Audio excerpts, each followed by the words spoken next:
ప్రాంతం ఏర్పడి 200 సంవత్సరాలైన సందర్భంగా అప్పటి స్వర్గీయ ముఖ్యమంత్రి రాజశేఖర్ రెడ్డి జూన్ 3వ తేదీ 2006న రాణిగంజ్ బుద్ధ భవన్ వద్ద పైలాన్ స్తూపాన్ని ఏర్పాటు చేసి సికింద్రాబాద్ అభివృద్ధికి 200 కోట్లు ప్రకటించారని, అది కార్యరూపం దాల్చలేకపోయిందని లష్కర్ జిల్లా సాధన సమితి అధ్యక్షులు గుర్రం పవన్ కుమార్ అన్నారు. ప్రస్తుతం కాంగ్రెస్ ప్రభుత్వం హైదరాబాద్ అభివృద్ధికి 10,000 కోట్లు ప్రకటించిందని, సీఎం రేవంత్ రెడ్డి రాజశేఖర్ రెడ్డి ఆశయాలు నెరవేరుస్తామన్నారు. కనుక సికింద్రాబాద్ పై ప్రత్యేక దృష్టి పెట్టి 200 కోట్లు రిలీజ్ చేసి రాజశేఖర్ రెడ్డి ఇచ్చిన హామీని నిలబెట్టాలని పవన్ కుమార్ డిమాండ్ చేశారు. సికింద్రాబాద్ అభివృద్ధి కోసం ఏర్పాటు చేసిన పైలాన్ స్తూపానికి లష్కర్ జిల్లా సాధన సమితి సభ్యులు పూలమాలలు సమర్పించి పాలాభిషేకం చేశారు.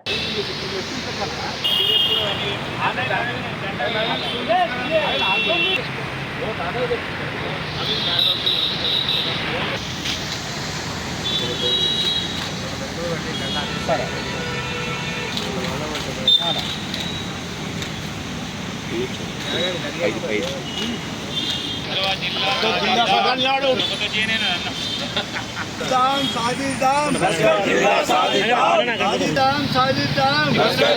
సాధిద్దాం సాధిద్దాం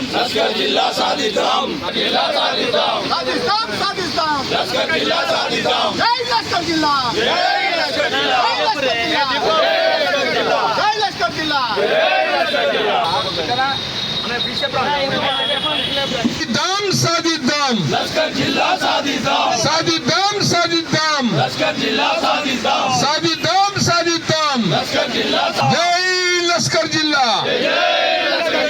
జై లష్కర్ జిల్లా జై లష్కర్ జిల్లా సాధిద్దాం సాధిద్దాం లష్కర్ జిల్లా సాధిద్దాం సాధిద్దాం లష్కర్ జిల్లా సాధిద్దాం జిల్లా జై లష్కర్ జిల్లా జై లష్కర్ జిల్లా జై లష్కర్ జిల్లా పవన్ కుమార్ గారు నాయకత్వం పవన్ కుమార్ గారు నాయకత్వం జై లష్కర్ జిల్లా జై లష్కర్ జిల్లా జై లష్కర్ జిల్లా జై లష్కర్ జిల్లా సాధిద్దాం సాధిద్దాం జై లష్కర్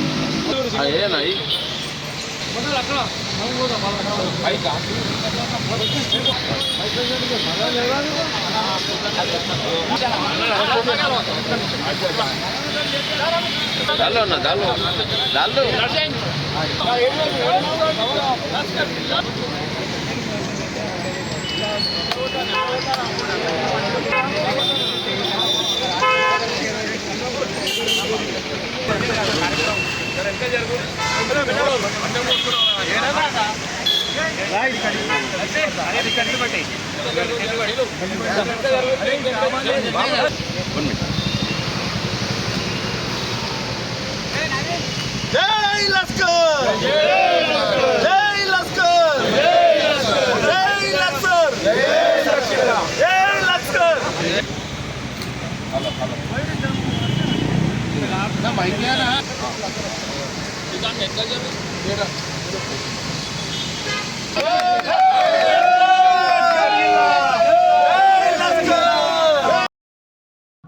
గతంలో జిల్లాలు జరిగినప్పుడు హైదరాబాద్ సపరేట్గా ఉండేదని వాళ్ళు అప్పుడు చేసిరో లేదో మనకు ఐడియా లేదు. ఏదైనా ఒక ఉద్యమం రావడానికి ఒక అంకురార్పణ ఎప్పుడో ఒక సమయంలో జరగాలి. కాబట్టి మేము ఈ సమయంలో ఈ సికింద్రాబాద్ పార్లమెంటు జిల్లాని ప్రత్యేక జిల్లాగా చేయమని చెప్పి అడుగుతున్నాం. పార్లమెంటు కాన్స్టిట్యున్సీని 7 కాన్స్టిట్యున్సీలు కలుపుకొని జిల్లా పార్లమెంటు వారీగా జిల్లా చేస్తే ఈ యొక్క సికింద్రాబాద్ నగరము బాగా అభివృద్ధి చెందుతున్నది మా యొక్క ఉద్దేశము. నగరంలో ఉన్న ఎమ్మెల్యేలందరూ కూడా నేను రిక్వెస్ట్ చేస్తున్నా, మొన్న జరిగిన అసెంబ్లీ సమావేశాల్లో పరిగి శాసనసభ్యులు శ్రీ రామ్మోహన్ రెడ్డి గారు పార్లమెంటు క్రైటీరియా ప్రకారం 7 అసెంబ్లీ కాన్స్టిట్యున్సీలు పార్లమెంటు క్రైటీరియా తీసుకొని జిల్లాలని పునర్వ్యవస్థీకరణ చేయాలని చెప్పి వాళ్ళు డిమాండ్ చేశారు. కాబట్టి వారికి కూడా మా లష్కర్ జిల్లా సాధన సమితి తరఫున మనస్ఫూర్తిగా ధన్యవాదాలు తెలియజేస్తున్నా. ఇప్పటికైనా మన హైదరాబాద్ నగరంలో సికింద్రాబాద్ నగరం నుంచి ప్రాతినిధ్యం వహిస్తున్న శాసనసభ్యులు ముఖ్యమంత్రి గారి మీద ఒత్తిడి తీసుకొచ్చి ఈ యొక్క జిల్లా ఏర్పాటుకు వారు కూడా సహకరించి సికింద్రాబాదు అభివృద్ధిలో వారందరూ కూడా పాలు పంచుకొని ఈ యొక్క నగర పురోభివృద్ధిలో వాళ్ళు కూడా భాగం కావాలని చెప్పి మనస్ఫూర్తిగా కోరుతా ఉన్నాను. 9 సంవత్సరాలు మీ ప్రభుత్వమే ఉంది కదా, ఎందుకు పట్టించుకోలేరు? ఇప్పుడే ఎందుకు లేవనెత్తారు ఈ విషయాన్ని? అంటే అప్పుడు లష్కర్ జిల్లా సాధనా సమితి అనేది ఏర్పడిందే 2024లో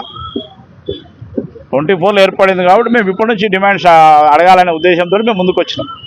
అదే చెప్తున్నా, ఏదైనా ఒక సమస్య ఉత్పన్నం కావాలనే దానికి ఒక టైము దాని యొక్క సందర్భాన్ని బట్టి ఉంటుంది. కాబట్టి 2004లో మేము లష్కర్ జిల్లా అంటే ఇప్పుడు అన్ని జిల్లాలు జరిగినాక కూడా మీకు చూస్తురు అంటే అన్ని జిల్లాలు శాస్త్రీయంగా జరగలేదు, చిన్న పెద్ద అన్ని జిల్లాలు ఉన్నాయనేది ఒక వివాదం నడుస్తుంది ఇప్పుడు. సో మా రిక్వెస్ట్ ఏంది, పార్లమెంటు వారీగా జిల్లా చేస్తే పరిపాలనా సౌలభ్యం అక్కడ ఉన్న ఎమ్మెల్యేలకు కానీ ఎంపీకి కానీ కలెక్టర్కి కానీ వీళ్ళందరికీ కూడా ఆమోదయోగ్యం ఉంటుందని చెప్పేది. ఇదే సందర్భాన్ని మీకు ఇంకొక విషయం గుర్తు చేస్తున్నా. వికారాబాద్ జిల్లాలో మొన్న జరిగిన శాసనసభలో వికారాబాద్ జిల్లా గురించి సబితా ఇంద్రారెడ్డి గారు ప్రస్తావించారు. అంటే మనకు జిల్లా వస్తే ఎస్పీ కార్యాలయం వచ్చింది, కోర్టు వచ్చింది, కలెక్టరేట్ వచ్చింది, ఇన్ని అవకాశాలు వచ్చినాయని చెప్పి వారు చెప్పారు. సో అన్ని సౌకర్యాలు కూడా మనకు సికింద్రాబాద్కు రావాలంటే మన దగ్గర ఉన్న శాసనసభ్యులు కూడా దయచేసి మీరు కూడా ఈ యొక్క జిల్లా ఏర్పాటులో మీ వంతు కృషి చేయాల్సిందిగా మేము రిక్వెస్ట్ చేస్తా ఉన్నాము. దీన్ని సందర్భించుకొని పురస్కరించుకొని మేము కూడా అందరు శాసనసభ్యులను కలవడం జరిగింది. వారు కూడా రిక్వెస్ట్ చేయడం జరిగింది. వారు కూడా ముఖ్యమంత్రి గారికి సానుకూలంగా లెటర్లు ఇచ్చారు. ముఖ్యమంత్రి గారు కూడా ఈ విషయాన్ని పరిశీలించి వారు కూడా ఢిల్లీలో జరిగిన ఒక ప్రెస్ కాన్ఫరెన్స్లో వారు కూడా ఏం చెప్పడం జరిగిందంటే జిల్లాల పునర్వ్యవస్థీకరణ కార్యక్రమాన్ని ఒక జ్యుడిషియల్ అంటే రిటైర్డ్ సుప్రీంకోర్టు జడ్జి ద్వారా కమిటీ వేసి ఆ కమిటీ ద్వారా ఈ యొక్క శాస్త్రీయబద్ధంగా చేస్తామని చెప్పి ప్రకటించారు. కాబట్టి వారికి కూడా జిల్లాల పునర్వ్యవస్థీకరణ పైన స్పష్టమైన అవగాహన ఉంది. కాబట్టి దయచేసి ఈ యొక్క లష్కర్ జిల్లా ఎంత తొందరగా అనౌన్స్ చేస్తే ఈ సికింద్రాబాద్ నగరం అంత తొందరగా అభివృద్ధి చెందుతుందని చెప్పి మా యొక్క రిక్వెస్ట్. సికింద్రాబాద్ నగరం ఏర్పడి 200 సంవత్సరాలైన సందర్భాన్ని పురస్కరించుకొని జూన్ 3వ తేదీ 2006వ సంవత్సరంలో అప్పటి కాంగ్రెస్ ప్రభుత్వము ఈ యొక్క పైలాన్ని ఆవిష్కరించి నగరానికి సికింద్రాబాద్ నగరానికి దాదాపు 200 కోట్ల రూపాయల ప్రత్యేక ప్యాకేజీని ప్రకటించిన విషయాన్ని ఈ సందర్భంగా మీకు ఒకసారి గుర్తు చేస్తూ ఉన్నాను.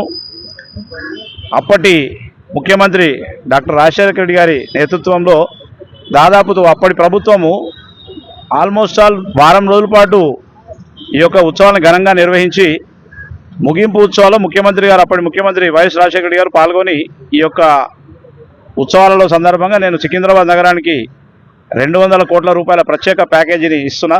దీనికి సంబంధించి స్థానిక శాసనసభ్యులు ప్రజాప్రతినిధులందరూ కూడా కూర్చొని మీ నగరానికి ఏమైతే బక్స్ అవసరం ఉన్నాయో చేసుకోమని చెప్పి అప్పట్లో వారు హామీ ఇవ్వడం జరిగింది. అయితే తదనంతరం జరిగిన హెలికాప్టర్ ప్రమాదంలో పథకము మరణపడడం జరిగింది. అయితే మా యొక్క ముఖ్య రిక్వెస్ట్ ఏంటంటే ప్రస్తుతం కూడా కాంగ్రెస్ ప్రభుత్వం అధికారంలో ఉంది. మన ముఖ్యమంత్రి రేవంత్ రెడ్డి గారు కూడా ఆ యొక్క వైఎస్ రాజశేఖర రెడ్డి గారి మొన్న విజయవాడలో జరిగినటువంటి జయంతి సభలో కూడా పాల్గొని రాజశేఖర రెడ్డి గారు అంటే నాకు ఎనలేని అభిమానము, వారి ఆశయాలు మేము కొనసాగిస్తామని చెప్పి కూడా వారు ప్రకటించడం జరిగింది. అందులో భాగంగానే హైదరాబాద్ నగరానికి దాదాపు మొన్న జరిగిన బడ్జెట్లో 10,000 కోట్ల నిధులను కూడా వారు వెచ్చించడం జరిగింది, అంటే ప్రకటించడం జరిగింది. సో మేము ఈ సందర్భాన్ని పురస్కరించుకొని దాదాపు 18 ఏళ్ల కింద వేసినటువంటి ఫౌండేషన్ ఇది. ఆ 18 ఏళ్ల నుంచి అంటే దాని ఒక్క అడుగు కూడా ముందు జరగకుండా అభివృద్ధి కార్యక్రమాలన్నీ నిలిచిపోయినాయి. కాబట్టి ఇప్పుడు మా ముఖ్యమంత్రి గారు రిక్వెస్ట్ ఏంటంటే వారు నగరం మీద ప్రత్యేక శ్రద్ధ చూపిస్తారు. నగరాన్ని విశ్వ నగరంగా తీర్చిదిద్ది నగరాన్ని సుందర నగరంగా తీర్చిదిద్దాలనే ఉద్దేశంతో వాళ్ళు కృతనిశ్చయంతో ఉన్నారు. కాబట్టి నగరానికి దాదాపు 10,000 కోట్ల రూపాయలు ఇచ్చారు.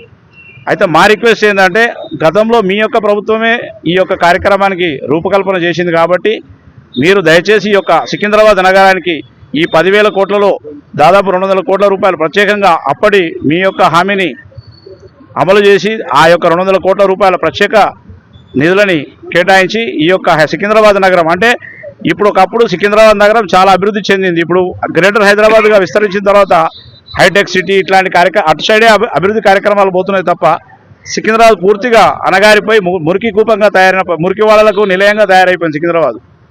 సో ఆ రోజు ఫౌండేషన్ కార్యక్రమంలో మన మల్లికార్జున గౌడ్ గారు కూడా స్థానిక కార్పొరేటర్గా వారు కూడా పాల్గొన్నారు.